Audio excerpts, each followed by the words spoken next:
नमस्कार दोस्तों, मेरा नाम है अंकित तंवर और आप देख रहे हैं English speaker English spoken class. आज के इस वीडियो लेक्चर में हम बात करेंगे have to and has to की। सबसे पहले हम जानते हैं कि have to and has to का प्रयोग हम कहाँ पर करते हैं। दोस्तों, जब भी आपको कोई काम करना पड़ता है, आपको कोई भी एक्शन करना पड़ता है और आप उस एक्शन को नहीं करना चाहते, आपकी मजबूरी है या आपकी ज़िम्मेदारी है या आपकी ज़रूरत है, तो इस कंडीशन में हम यूज़ करेंगे have to and has to. Have to का प्रयोग हम करते हैं फॉर प्लूरल के लिए, I, we and you, they, इन सभी के लिए हम यूज़ करेंगे have to. And for singular person के लिए हम यूज़ करेंगे हैज़ टू। गाइस, दोनों के लिए आपको प्रेजेंट इंडेफिनिट का यूज़ करते हैं और आज की इस क्लास में हम have to and has to को तीनों सेंस में जानेंगे, प्रेजेंट, पास्ट एंड फ्यूचर। आपको कोई भी काम करना पड़ता है या करना पड़ेगा, यस, इस कंडीशन में हम यूज़ करेंगे have to, has to and will have to and had to. Had to का प्रयोग करते हैं हम पास्ट में। दोस्तों, आप बोलते हैं मुझे सुबह जल्दी उठना पड़ता है, मुझे पढ़ना पड़ता है, तो ये आपकी ज़िम्मेदारी है, आपको पढ़ना है, ये आपकी ज़रूरत है। मुझे पढ़ना पड़ता है तो आप बोलेंगे आई हैव टू स्टडी, मुझे पढ़ना पड़ता है, उसे पढ़ना पड़ता है, ही हैज़ टू स्टडी। मुझे स्कूल जाना पड़ता है, I have to go to school. चलिए शुरू करते हैं, कहाँ पर आप किस कंडीशन में आप कैसे क्वेश्चन करेंगे और कैसे आपको इस क्लास में आपको रेस्पॉन्स करना है। चलिए शुरू करते हैं।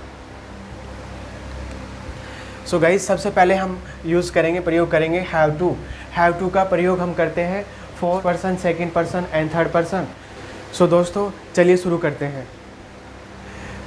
सबसे पहले हम जानेंगे हैव टू का प्रयोग हम कहाँ पर करते हैं। तो जैसा मैंने आपको बताया, हैव टू का प्रयोग हम फॉर प्लूरल के लिए करते हैं। आपने सेकंड पर्सन से कंफर्म किया, क्या आपको पढ़ना पड़ता है, क्या आपको पढ़ना पड़ता है। सबसे पहले confirmation, do you have to study, do you have to study, क्या आपको पढ़ना पड़ता है। यस, आपको पढ़ना पड़ता है। Positive response, I have to study, I have to study. मुझे पढ़ना नहीं पड़ता, I don't have to study, I don't have to study. मुझे पढ़ना नहीं पड़ता। और अगर हम थर्ड पर्सन के बारे में बात करें, थर्ड पर्सन ही, सी, तो थर्ड पर्सन के लिए यहाँ पर हम टाइम वर्ड यूज़ करेंगे डज ही या सी हैव टू स्टडी।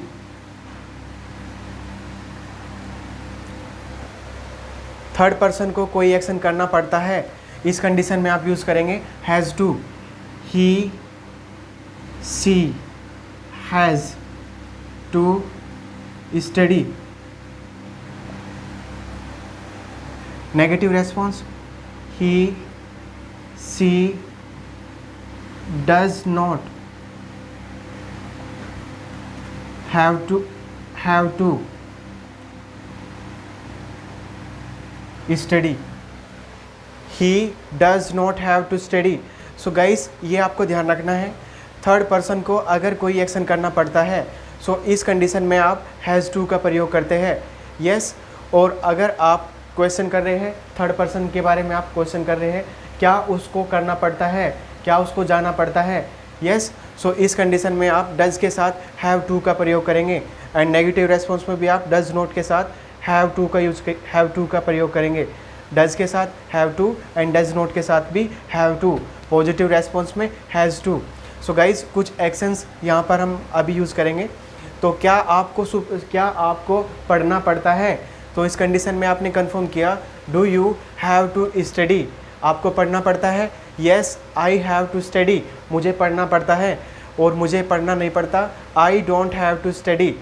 और अगर हम थर्ड पर्सन के बारे में बात करें, क्या उसे पढ़ना पड़ता है, does he have to study, उसको पढ़ना पड़ता है।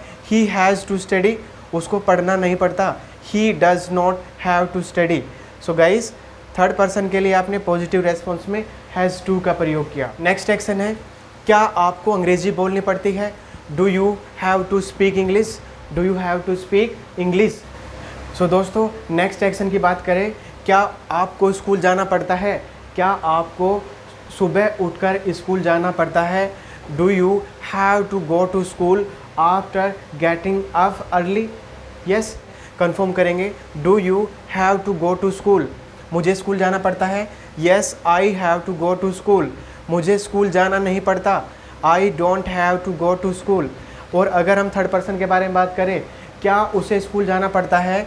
Does he have to go to school, उसे स्कूल जाना पड़ता है। Yes he has, yes he has to go to school, उसे स्कूल जाना नहीं पड़ता। He does not have to go to school. So guys, आपने कन्फर्मेशन एंड नेगेटिव रेस्पॉन्स में हैव टू का प्रयोग किया एंड हैज़ टू का प्रयोग पॉजिटिव रेस्पॉन्स में for third person singular subject के लिए आपने प्रयोग किया। और इस कंडीशन में तीनों सेंस में आपने यूज़ किया एक्शन की, वर्ब की first form. Yes, for plural and singular सभी के लिए आपने वर्ब की फर्स्ट फॉर्म का यूज़ किया। तो गाइज़, अब हम जानते हैं विल हैव टू का प्रयोग कहाँ पर करते हैं। तो चलिए शुरू करते हैं। सो गाइज़, अब हम बात करते हैं will have to. Will have to का प्रयोग हम फ्यूचर में करते हैं जब आपको कोई काम करना पड़ेगा। अगर आपको परीक्षा में अच्छे नंबरों से पास होना है तो आपको पढ़ना पड़ेगा। सो आप कंफर्म करेंगे, क्या आपको पढ़ना पड़ेगा। सो फ्यूचर में आप कंफर्म करेंगे, will you have to, will you have to study, क्या आपको पढ़ना पड़ेगा। आप बोलते हैं हाँ मुझे पढ़ना पड़ेगा, अगर परीक्षा में अच्छे नंबर से पास होना है तो मुझे पढ़ना पड़ेगा। I will have to study, positive response, I will have to study, मुझे पढ़ना पड़ेगा। और अगर आपको पढ़ना नहीं पड़ेगा तो इस कंडीशन में आप negative response, I will not have to study, I will not have to study. और अगर हम यहाँ पर थर्ड पर्सन के बारे में बात करें, थर्ड पर्सन के लिए भी हम यहाँ पर विल हैव टू का प्रयोग करेंगे। Will he C have to study, he she will have to study, he she will not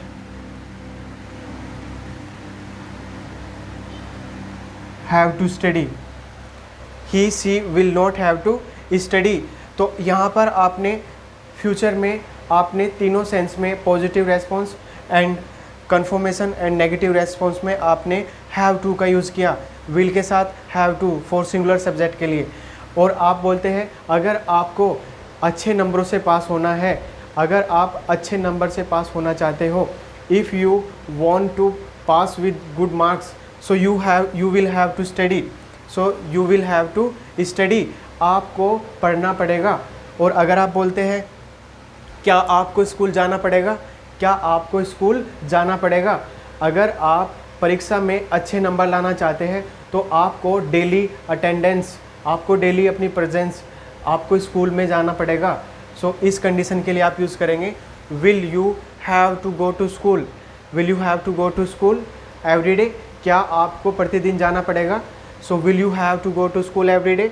और आप बोलते हैं हाँ मुझे डेली स्कूल जाना पड़ेगा, yes I will have to go to school every day, मुझे स्कूल जाना पड़ेगा। आप बोलते हैं negative response, no I will not have to go to school every day, मुझे डेली स्कूल प्रतिदिन स्कूल नहीं जाना पड़ेगा।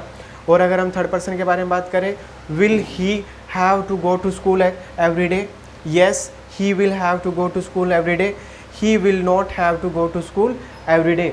सो गाइज, फ्यूचर में आपने सिंगुलर एंड प्लूरल दोनों सब्जेक्ट के लिए यहाँ पर आपने यूज़ किया will have to, and verb की फर्स्ट फॉर्म के साथ आपने विल हैव टू का यूज़ किया। फॉर एग्जांपल आप बोलते हैं मुझे अंग्रेज़ी बोलनी पड़ेगी, अगर आप दिल्ली जाना चाहते हैं, एक अच्छी जॉब पाना चाहते हैं, if you want to get a good job so you will have to speak English. आपको अंग्रेज़ी सीखनी पड़ेगी। You will have to learn English. If you want to get a good job so you will have to learn English. So guys, आपको जो भी action future में करना पड़ेगा, सो इस कंडीशन के लिए आप यूज़ करेंगे विल हैव टू। अब हम बात करते हैं हैड टू का प्रयोग हम कहाँ पे करते हैं। सो गाइज़, हैड टू का प्रयोग हम पास्ट में करेंगे। सो चलिए शुरू करते हैं। सो गाइज़, पास्ट में हम हैव टू का यूज़ करते हैं। पास्ट में हैव टू को हैड टू के साथ यूज़ किया जाता है। पास्ट में हैव टू की हैव की जो सेकंड फॉर्म है हैड के साथ में हम यूज़ करेंगे। सो गाइज़, एक्शन है आपका स्टडी। तो आपने कंफर्म किया, क्या आपको पढ़ना पड़ा, क्या आपको पढ़ना पड़ा। सो डिड यू, पास्ट में यूज़ करते हैं did you have to study, did you have to study. आप बोलते हैं हाँ मुझे पढ़ना पड़ा, तो आप बोलेंगे yes I had to study, I had to study. मुझे नहीं पढ़ना पड़ा, I did not have to study, I did not have to study. So guys, यहाँ पर आपने नेगेटिव रेस्पॉन्स में हैव टू का प्रयोग किया। Yes to confirmation and negative response में आपने हैव टू का यूज़ किया, क्योंकि ऑलरेडी हम पास्ट में बात कर रहे हैं, तो पास्ट में डू की सेकंड फॉर्म डिड होती है। येस, डिड से आप क्वेश्चन कर रहे हैं, तो इस कंडीशन में आप हैव टू का प्रयोग करेंगे। और पॉजिटिव रेस्पॉन्स इन पास्ट, तो यहाँ पर आप हैड टू का प्रयोग करेंगे फॉर सिंगुलर एंड प्लूरल दोनों के लिए। येस, क्या उसे पढ़ना पड़ा, डिड ही। अगर हम थर्ड पर्सन के बारे में बात करें, did he C have to study, उसे पढ़ना पड़ा। यस ही या सी हैड टू स्टडी, उसे नहीं पढ़ना नहीं पड़ा। He she did not have to study, he she did not have to study. So guys, आपने प्लूरल एंड सिंगुलर दोनों के लिए आपने यहाँ पर डिड के साथ में हैव टू का यूज़ किया एंड पॉजिटिव रेस्पॉन्स में हैव टू का यूज़ किया। यस, कि जब आपको कोई भी काम करना पड़ता है, आपकी मजबूरी है या आपकी ज़िम्मेदारी है या आपकी ज़रूरत है, आप कोई एक्शन नहीं करना चाहते फिर भी आपको करना पड़ता है, तो इस कंडीशन में हम प्रेजेंट में यूज़ करेंगे हैव टू। थर्ड पर्सन के लिए आप यूज़ करेंगे हैज़ टू। यस, और पास्ट में आप यूज़ करते हैं हैड टू, और फ्यूचर में आप विल के साथ हैव टू का प्रयोग करते हैं। मुझे अंग्रेज़ी बोलनी पड़ती है, I have to speak English. मुझे स्कूल जाना पड़ता है, I have to go to school. मुझे लिखना पड़ता है, आई हैव टू राइट। मुझे सुबह घूमने जाना पड़ता है, I have to go for morning walk. Yes, और आप बोलते हैं कि मुझे एक्सरसाइज करनी पड़ती है, I have to do exercise, I have to do exercise. उसे एक्सरसाइज करनी पड़ती है, he has to do exercise, he has to do exercise. उसे जल्दी आना पड़ता है, he has to come early, he has to come early. उसे दिल्ली जाना पड़ता है, he has to go to Delhi, he has to go to Delhi. उसे दिल्ली से आना जाना करना पड़ता है, he has to come, I have to cook the food. मुझे खाना बनाना पड़ता है। यस, मुझे ड्रिंक करना पड़ता है, आई हैव टू ड्रिंक। मैं ड्रिंक नहीं करता, आप बोलते हैं मैं ड्रिंक नहीं करता लेकिन मुझे ड्रिंक करना पड़ता है। इस कंडीशन में आप बोलेंगे I don't drink but I have to drink. मैं ड्रिंक नहीं करता लेकिन मुझे ड्रिंक करना पड़ता है। मैं सुबह जल्दी उठना नहीं चाहता, I don't want to get up early in morning, but मुझे जल्दी उठना पड़ता है, but I have to get up early in morning. Yes, so guys, I hope that आज की क्लास में आपके have to and has to के जो भी डाउट थे सभी डाउट आपके क्लियर हो चुके होंगे। और अगर आप हमारे चैनल पर नए हैं सो वीडियो को लाइक करें एंड चैनल को सब्सक्राइब करें। Thanks for watching this video.